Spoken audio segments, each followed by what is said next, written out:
utiliser les fonctions joursum et datediff. Donc la première fonction que je souhaite vous présenter ici, c'est la fonction joursum qui vous permet de renvoyer la position du jour d'une date entre 1 et 7. Donc 1 et 7, vous l'aurez compris, c'est de lundi à dimanche, enfin, c'est le nombre de jours qu'il y a dans une semaine.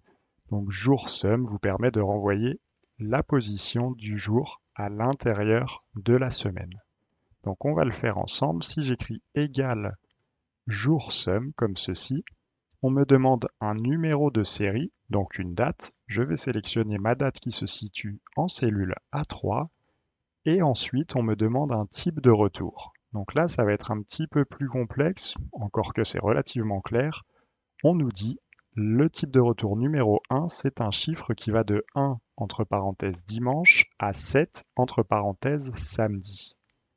Donc ici, on nous dit que le numéro 1 serait le dimanche, le numéro 2 le lundi, le numéro 3 le mardi, etc. jusqu'au numéro 7 le samedi.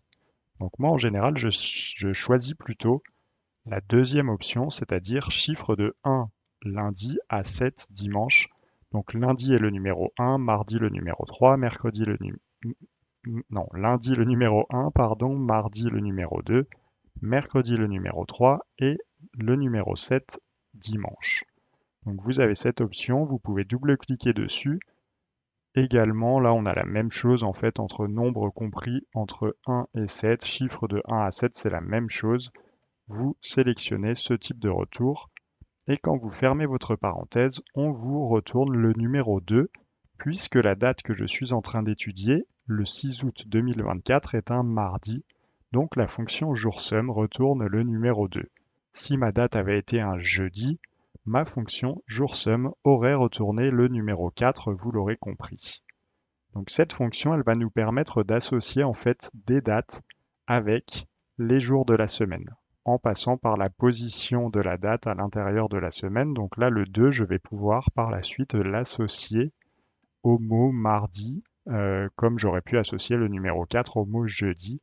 On le verra ensemble à la fin de ce chapitre dans la création du calendrier visuel qui nous permettra d'associer chaque date avec le jour de la semaine correspondant.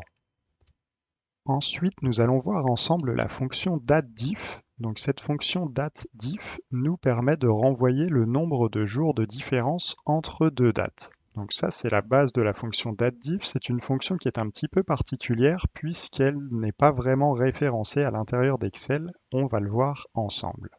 Donc si je me mets ici par exemple en cellule A4 et que j'écris une date comme ceci, 2025, allez par exemple, le 12 octobre 2025. Donc si je veux calculer le nombre de jours d'écart entre le 12 octobre 2025 et le 6 août 2024, eh bien je peux utiliser la fonction datediff et vous le voyez, Excel ne me propose pas cette fonction datediff.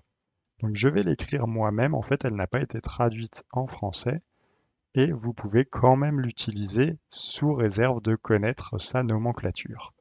Donc en fait, là, on ne nous indique pas les éléments qu'il va falloir remplir, mais je vous les donne ici dans la fonction datediff. On doit sélectionner une première date, ensuite on sélectionne une deuxième date, et ensuite un troisième élément qu'on doit préciser à la fonction datediff, c'est quel type de retour on souhaite.